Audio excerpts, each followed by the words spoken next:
अध्यक्ष और कई अन्य गणमान्य व्यक्तियों और गुड़गांव के वरिष्ठ चिकित्सकों द्वारा किया गया था। जबकि ये फील्ड बिल्कुल ही नया था, किसी को पता नहीं था कि सुनाई की जांच और बोलने का भी एक स्पेशलाइजेशन है। उसके बाद ये फील्ड बहुत आगे बढ़ गया दिल्ली में, तभी से मैंने प्राइवेट प्रैक्टिस शुरू करी, बहुत अवेयरनेस करा, ईएनटी डॉक्टर्स को, पीडियाट्रिशियन को इस फील्ड के बारे में बताया और ये महसूस किया कि हर बच्चा, चाहे वो सही नहीं बोलता, वो भी स्पीच थेरेपी द्वारा ठीक हो सकता है, और जिनको हियरिंग लॉस है उनको हियरिंग एड, एम्प्लीफिकेशन डिवाइस और कॉक्लियर इम्प्लांट लगा के, और वो भी पूरी तरह नॉर्मल होके नॉर्मल बोल सकते हैं। इसी को मद्देनजर देखते हुए 1996 में हमने आशा स्पीच एंड हियरिंग क्लिनिक कहा, जहाँ की एक ही रूफ के अंदर सारी उनको सुविधाएं मिल जाए। या तो बच्चा सुनाई जांच करने के लिए कहीं जा रहा है, स्पीच थेरेपी के लिए कहीं जा रहा है, तो सारी सुविधाएं एक ही के अंदर हमने डेवलप करी। इसी को मद्देनजर रखते हुए 2001 में सर गंगाराम हॉस्पिटल के साथ मिलकर हमने कॉक्लियर इम्प्लांट प्रोग्राम शुरू करा। इस कॉक्लियर इम्प्लांट प्रोग्राम आगे बढ़ते हुए आज हम 1500 से 2000 केसेस को इम्प्लांट करके और उनको स्पीच दे सके हैं। आप रिसिपिएंट को मिलेंगे, देखेंगे, वो अभी बेस्ट परफॉर्म करते हैं। ग्रेजुएशन, पोस्ट ग्रेजुएशन भी हमारे बच्चों ने कर ली है, क्योंकि इम्प्लांट प्रोग्राम हमने 2001 से शुरू कर दिया था, तो 20 साल से वो इतने आगे बढ़े हैं। ज़्यादा सहयोग मेरी टीम का है, मेरी टीम मेरे साथ 20 साल से है, और मेरी टीम को ये है कि हमें पेशेंट सेटिस्फेक्शन के लिए काम करना है, डेडिकेशन से काम करने और रिजल्ट देने, इसीलिए आशा क्लिनिक ने अपना नाम बनाया है।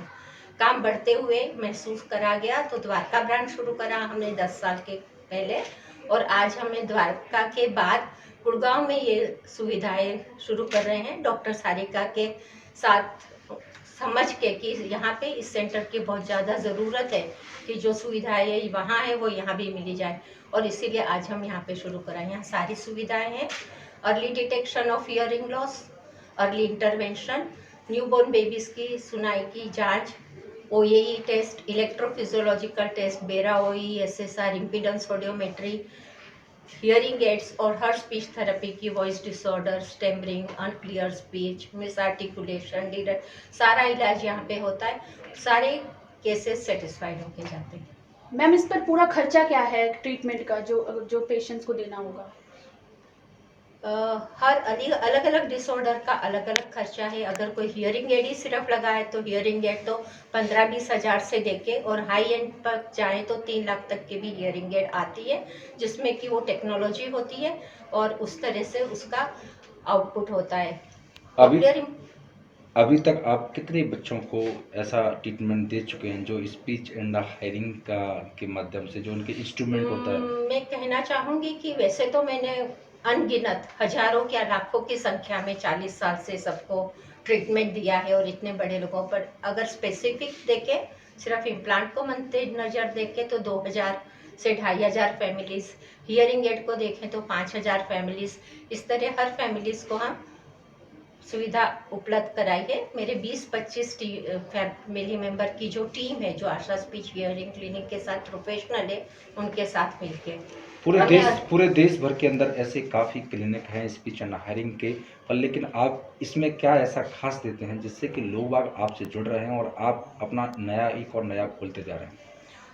हमारा यहाँ पे मेन उद्देश्य है अर्ली इंटरवेंशन, मतलब जल्दी से जल्दी डायग्नोस करना, सही टाइम पे डायग्नोस करना, और जब तक बच्चा स्कूल जाए, स्कूल एज पहुंचने से पहले ही अर्ली इंटरवेंशन करना, उनको प्री एकेडमिक स्किल सिखाना और उनको उस लायक बनाना कि वो नॉर्मल बच्चों के और पीयर ग्रुप के साथ ही इंटरेक्शन कर बोल पाए, वो पीछे नहीं रहे। ये सारी सुविधा हमारे यहाँ होने की वजह से यही हमारी स्पेशलाइजेशन है कि ऑल ओवर इंडिया ही नहीं, सिंगापुर, बांग्लादेश, अफगानिस्तान, सब जगह से हमारे क्लिनिक में रिजल्ट देखते हुए बच्चे आते हैं, क्योंकि यहाँ पे शुरू से ही सारा ट्रीटमेंट दिया जाता है। जो ये बीमारी है वो किस एज में होती है? कोई फिक्स एज होती है? बचपन से जब बच्चा जन्म होता है जब भी स्टार्ट होता है?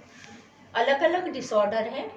जो हम अभी बात कर रहे हैं वो बाय बर्थ की बात कर रहे हैं। By birth high risk factor होते हैं, प्रीमेच्योर बेबी हो गया, ऑटोटॉक्सिक ड्रग हो गया, इसकी वजह से हो सकती है, या हेरिडेटरी की वजह से हो सकती है, तो ये पैदाइशी होती है। इसलिए सारे हॉस्पिटल में डिस्चार्ज से पहले ही हियरिंग टेस्ट या हियरिंग स्क्रीनिंग हो जाता है। जब बच्चा बाहर निकलता है हॉस्पिटल से तो माँ बाप को ये पता होता है कि मेरे बच्चे की हियरिंग सही है, नॉर्मल है, वो नॉर्मल बोलेगा आगे। और अगर उनको ये भी पता लग जाता है कि इसमें कुछ कमी है और 3 महीने तक मेरे को और आगे टेस्ट करके और 6 महीने तक इलाज शुरू कर देना चाहिए। न्यूबॉर्न बेबी से ही हम इसको स्टार्ट करते थे, ज़्यादा से ज़्यादा। इसमें शासन और प्रशासन की तरफ से आपको कोई सहयोग मिलता है या फिर आप उनके साथ में मिलकर काम करते हैं, और करते हाँ। हैं तो कैसे करते हैं? हाँ जी, इसमें बहुत ज़्यादा सहयोग मिलता है क्योंकि कॉक्लियर इम्प्लांट एक बहुत एक्सपेंसिव डिवाइस है, 6-4.5 लाख का है। सेंट्रल गवर्नमेंट ने एडिप प्रोग्राम स्टार्ट करा है, वो पूरी तरह फ्री इम्प्लांट देते हैं, स्पीच थेरेपी का भी खर्चा देते हैं। प्राइम मिनिस्टर फंड है, वहाँ से भी पैसा मिलता है। चीफ मिनिस्टर फंड है, वहाँ से भी पैसा मिलता है। और बच्चों को इम्प्लांट मिलता है और उसी से वो आगे बढ़ जाते हैं। मैम, ये जो बीमारी है किस कारण होती है? जीन्स के कारण होती है या पेरेंट्स की तरफ से कुछ होता है या फिर जिस टाइम बेबी ओन आता है उसके कारण होती है? इसके बहुत कारण हैं। दो, अगर नॉर्मल माने तो हेरिडिटरी एक कॉज है मेजर, और एक हाई रिस्क फैक्टर बोलते हैं, हाई रजिस्टर, कि जो बच्चे प्री मैच्योर्ड हैं,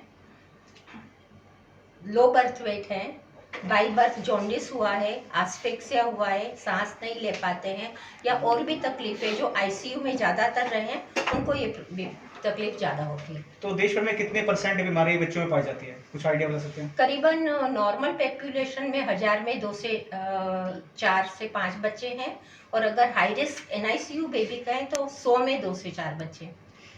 मैम, जो इकोनॉमिकली जो वीकर पेशेंट है उनके लिए क्या फैसिलिटी की गई है? उन्हीं के लिए एक एडिक प्रोग्राम सेंट्रल गवर्नमेंट ने स्टार्ट किया है। उनके सारे पेपर 5 साल से पहले डायग्नोस्टिक और टेस्ट के साथ ऑनलाइन सबमिट कर देते हैं, और सेंट्रल गवर्नमेंट ने आइडेंटिफाई करे हैं कि कौन कौन से हॉस्पिटल में ये सर्जरी हो सकती है। मेनली गवर्नमेंट हॉस्पिटल्स में होती है, और गंगाराम भी उसका पार्ट है, वहाँ पे भी इनसे फ्री इलाज और सर्जरी होती है। जब हम परसेंटेज की बात करते हैं तो उसमें महिलाएं मतलब फीमेल और मेल बच्चे भी आते हैं, तो ज़्यादातर उसमें मेल बच्चे होते हैं या फिर फीमेल बच्चे होते हैं? ये मोर और लेस सेम है, इसमें Okay. कोई जेनेटिक जेंडर की वजह से कम या ज़्यादा में प्रभावित नहीं है। मैम, इस ऑपरेशन के बाद जो बच्चा कितना % ठीक हो पाता है या फिर परमानेंटली उसे मशीन लगानी पड़ती है? ये मशीन तो हमेशा ही लगानी होगी। जब मशीन लगाएगा बच्चा सुनेगा, मशीन उतार देगा बच्चा नहीं सुनेगा, ये हमेशा ही लगानी। जहाँ तक कितने % है, ये नियर टू नॉर्मल हो जाता है। अगर हम डेसिबल में काउंट करें तो हम नॉर्मल 0 to 20 डेसिबल की आवाज़ें सुनते हैं, और इम्प्लांट करने के बाद इसी रेंज में बच्चा सुन लेता है। कई बच्चे मॉडरेट हियरिंग लॉस के होते हैं या सीवियर कैटेगरी के होते हैं, जो 60 डेसिबल तक हियरिंग लॉस होता है, तब उनको कॉक्लियर इम्प्लांट की ज़रूरत नहीं होती। वो हियरिंग एड डिवाइस अच्छे से अच्छा लगा के और स्पीच और लैंग्वेज सीख सकते हैं। जो सीवियर टू प्रोफाउंड लॉस है, 80 से ज़्यादा जिनकी सुनाई में कमी है, 80, 90, 100, 120, उनको हियरिंग एड सफिशिएंट नहीं रहती है। आउटपुट सुनते तो हैं हियरिंग एड से, लेकिन साउंड एब्सोल्युटली क्लियर नहीं जाने की वजह से वो भाषा सुनते हैं लेकिन साफ बोलना नहीं सुनते, और कुछ कुछ इशारे से बात करते हैं। इसीलिए कॉक्लियर इम्प्लांट यूज़ किया है, क्योंकि कॉक्लियर इम्प्लांट डायरेक्टली नर्व को स्टिमुलेट करती है, और नर्व के थ्रू ब्रेन में सारी आवाज़ जाती है। जब हम हियरिंग एड लगाते हैं वो अकस्टिकली साउंड देता है, कॉक्लिया को देता है, तो जो रेसिड्यूल हेयर से कॉक्लिया में है वही साउंड अंदर तक फेंकते हैं। इसलिए जो लिमिटेशन है उसकी वजह से स्पीच क्लियरिटी कम आती है। एक मेरा अंतिम प्रश्न है आपसे कि गुड़गांव के वासियों के लिए आपने गुड़गांव में खोला है, तो उनके लिए आपका क्या संदेश है? उनको आप क्या संदेश देना चाहते हैं अपने अस्पताल की तरफ से? हम ये संदेश देना चाहेंगे कि डिले नहीं करें। जितने ही नर्सिंग होम में, जितने ही प्राइवेट हॉस्पिटल हैं, वो immediately hearing screening before discharge start करें और अर्ली आइडेंटिफिकेशन का काम शुरू करें। मेरे हर पीडियाट्रिशियन को ये कहना चाहूँगी कि वो आगे से आगे बताएं, क्योंकि ये विजिबल नहीं है, इसे देख नहीं सकते, तो उन्होंने अवेयर करवाना है कि देरी नहीं करें, सुनाई जांच करें। और अगर बच्चा बोलने में साफ नहीं बोल रहा है, कम बोल रहा है, तो ये ना कहें कि वेट करें 4 साल में बोलने लगेगा। उनको इमीडिएटली प्रोफेशनल को तरफ डायरेक्ट करना चाहिए, स्पीच एंड हियरिंग क्लिनिक की तरफ बताना चाहिए। मैं आपका नेम और डेजिग्नेशन बताना। आपका नेम और डेजिग्नेशन?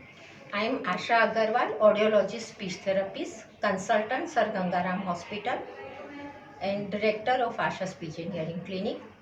मैंने एक दिशा चैरिटेबल ट्रस्ट भी स्टार्ट करा है, जहाँ पे जिन बच्चों को एक बार इम्प्लांट होने के बाद अगर प्रोसेसर ख़राब होता है या लीड्स ख़राब होती है तो उसमें से उनको फंड मिल जाता है।